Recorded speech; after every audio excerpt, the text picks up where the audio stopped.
Halo Sobat ATR BPN, apa kabar? Semoga sehat selalu dan tetap semangat ya.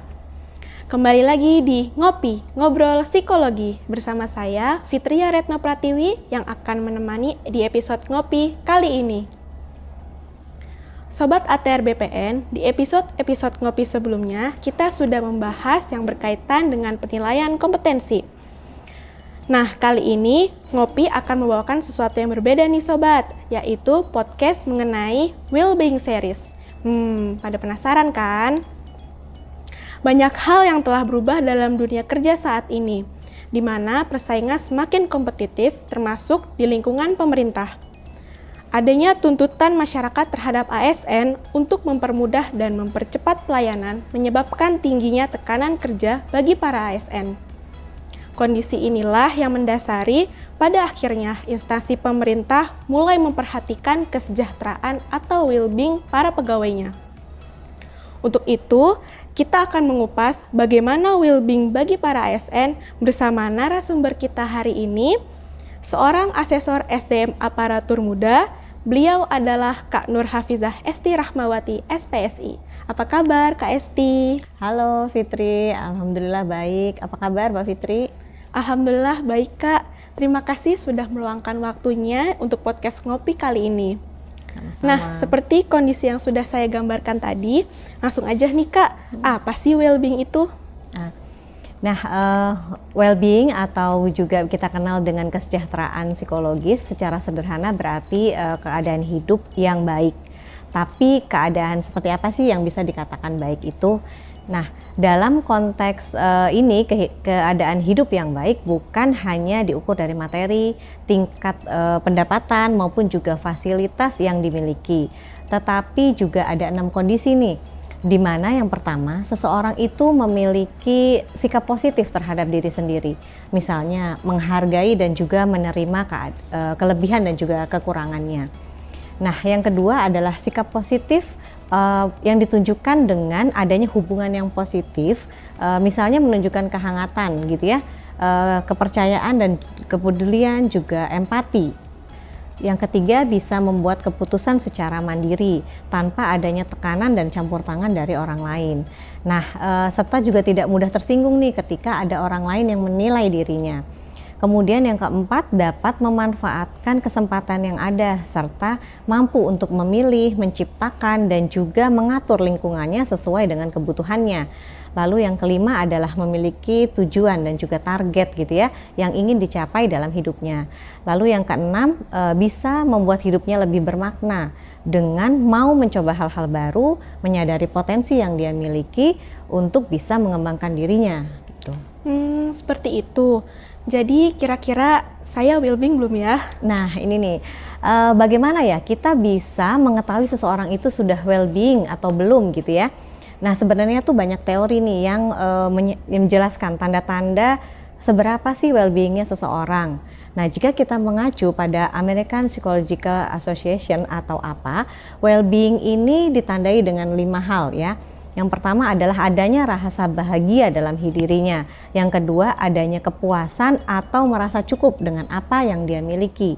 Lalu yang ketiga, adanya tingkat stres yang rendah. Yang keempat, sehat baik secara fisik maupun mental. Serta yang kelima adalah kualitas hidup yang baik, begitu. Jadi secara umum, well-being ini sifatnya menyeluruh di segala aspek kehidupan ya Kak? Ya, betul, seperti itu. Nah, sebenarnya bagaimana well-being di lingkungan kerja? Karena mengingat sebagian besar waktu kita digunakan di tempat kerja. Ya, betul karena memang begini ya, waktu kita itu kan memang banyak dihabiskan untuk bekerja. Jadi well-being di lingkungan kerja ini menjadi salah satu hal yang penting untuk kita sadari nih. Pada umumnya terdapat 2 hal yang menggambarkan kondisi well-being pegawai di lingkungan kerja, yaitu adanya rasa nyaman dan juga adanya nilai kerja yang dimiliki. Nah, rasa nyaman ini ditunjukkan dari apakah menyenangi pekerjaannya, apakah merasa puas dan mampu untuk bisa mengelola kinerjanya dengan baik. Lalu selain itu juga dilihat dari perasaan nih dan emosi seseorang ini terkait dengan pekerjaannya.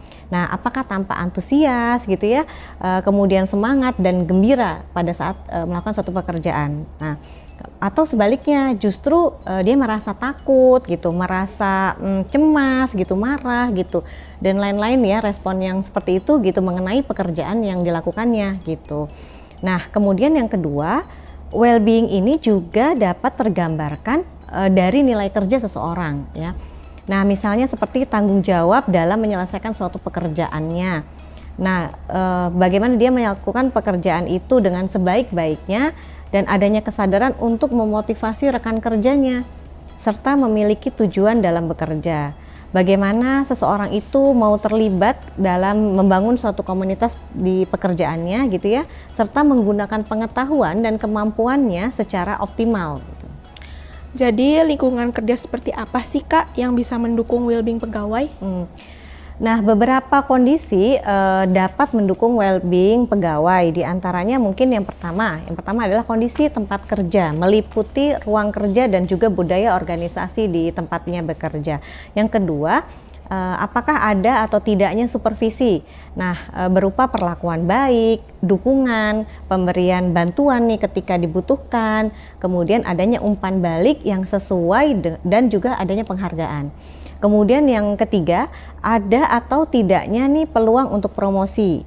Selanjutnya, ada atau tidaknya juga pengakuan terhadap kinerja seseorang itu. Nah, kemudian ada atau tidaknya juga nih penghargaan dan penerimaan dari sesama pegawai ataupun juga dari atasannya. Nah, kemudian bagaimana sistem upah atau penggajian. Selanjutnya juga berupa rasa aman terhadap posisi kerjanya, begitu. Wah, ternyata well-being dan lingkungan kerja ini saling berkaitan ya Kak. Kira-kira nih Kak, sudah ada belum ya kebijakan yang mengatur hal itu? Nah, sebetulnya untuk kebijakan dari pemerintah telah mengeluarkan nih peraturan yang berkaitan dengan kesejahteraan psikologis seperti Peraturan Menteri Ketenagakerjaan Nomor 5 Tahun 2018 tentang keselamatan dan juga kesehatan di lingkungan kerja. Nah, dalam peraturan itu disebutkan bahwa pengendalian faktor psikologis itu harus dilakukan pada tempat kerja yang memiliki potensi tekanan psikologis yang besar gitu ya. Misalnya ketika adanya ketidakjelasan peran gitu. Kemudian adanya konflik peran, beban kerja yang berlebihan secara kuantitatif maupun kualitatif tentunya ya beban kerja ini. Kemudian adanya pengembangan karir dan juga tanggung jawab terhadap orang lain. Nah, seperti yang sudah kita bahas nih sebelumnya, bahwa bekerja ini memiliki porsi yang besar gitu waktunya untuk dalam hidup kita. Nah, maka masalah-masalah seperti adanya potensi tekanan psikologis yang berlebihan tadi sangat berkontribusi terhadap kesejahteraan dan juga kenyamanan hidup seseorang.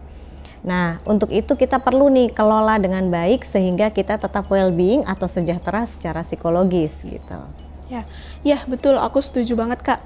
Wah, hari ini kita sudah membahas banyak hal ya Kak, mulai dari well-being secara umum, lalu bagaimana konteksnya di lingkungan kerja, dan ternyata pengendalian faktor psikologis di lingkungan kerja juga sudah tertuang dalam peraturan. Tidak terasa ya Kak, kita sudah di akhir segmen.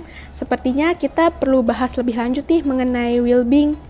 Iya, betul, memang mulai sekarang kita perlu nih memperhatikan kondisi diri sendiri, apakah kita sudah well-being atau sejahtera secara psikologis gitu ya di tempat kerja gitu. Nah, betul Kak. Nah, Sobat ATR BPN, pasti pada penasaran dong bagaimana caranya agar tetap well-being khususnya di lingkungan kerja. Nantikan di episode well-being series selanjutnya, kita akan bahas mengenai cara mengelola stres, work-life balance, dan self-compassion. Terima kasih Kak Esti atas ilmunya. Ya, sama-sama Mbak Fitri. Terima kasih juga Sobat ATR BPN yang setia menonton video-video ngopi. Jangan lupa untuk like video ini dan subscribe YouTube PPSDM ATR BPN. Sampai jumpa di episode ngopi berikutnya. Bye-bye.